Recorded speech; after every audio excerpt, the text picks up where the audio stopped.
Last week, our man Steve Lillis, the sofa, king of the sofa, was in Las Vegas and he was jumping all over the Floyd Mayweather fight. Anyway, he's come back from Las Vegas, but he was due to go back this weekend. Well, we're not sure if he is going to go because it has, well, some dreadful news today, I think. Some terrible news for boxing and also for Amir Khan. It looks like, it sounds like Lamont Peterson has not failed not only the A test of a drug test, but the B test of a drug test, and that fight is up in the air. Anyway, Lillis has been monitoring it all day from his house. It's a delight to welcome back to the show, but also from this country now, Steve Lillis. Steve-O, how are you? I'm okay, Bunce. How are you, pal? Not bad. Jet lag okay?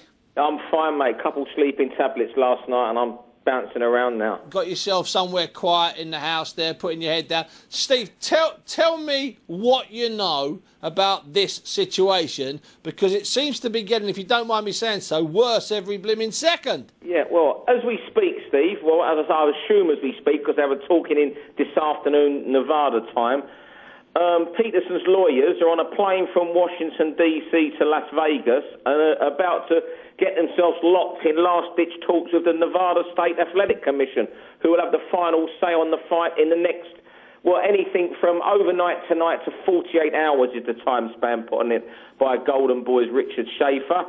The A and B samples come back positive.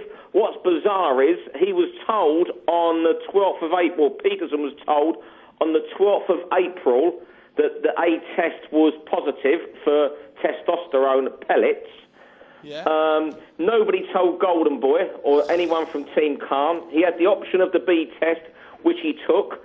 That came back on around the 30th of April, not around that time. End of April. And that was also positive. Golden Boy weren't told until yesterday morning, and then the letter from the doping agency or whoever was sent to the Nevada Commission, to Keith Kaiser, who then contacted Golden Boy. He did take another test on the 13th of April, after 24 hours after the A test came back, and that was it, and that was clear. So, you know, I can only presume that when they go in there this afternoon to grovel, plead, whatever they're going to do, they're going to cite that negative reading that was taken on the 13th. But the random drug test both fighters underwent after a press conference on the 19th was positive A and B.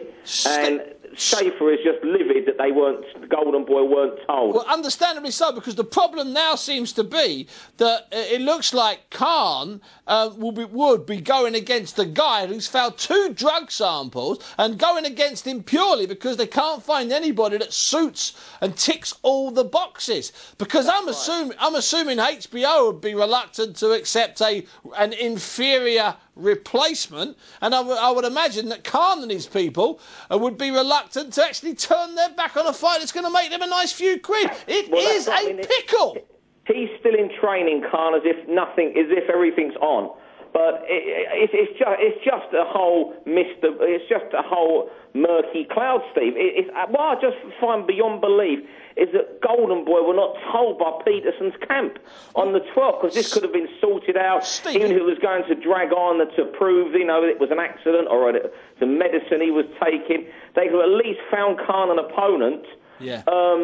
And, you know, got someone in there in time, you know, maybe for some sort of interim title or just to keep it active. Yeah, well, but it now seems that, it's going to come to light. I mean, where there is maybe a saving grace here for the 3,000 or so British fans, Khan, guys like Gary Sykes who are due to fight on the bill, where there is a saving grace, Steve, this isn't HBO pay-per-view. Yeah.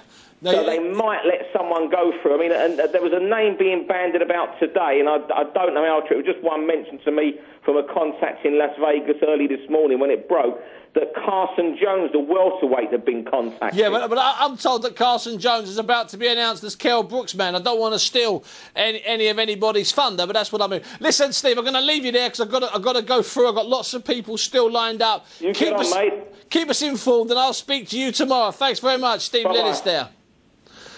Aye. Well, I tell you what, that is a fairly ugly situation, if you don't mind me saying so, because Khan, in theory, it looks like they're pushing to fight a guy that's failed 2 drug tests.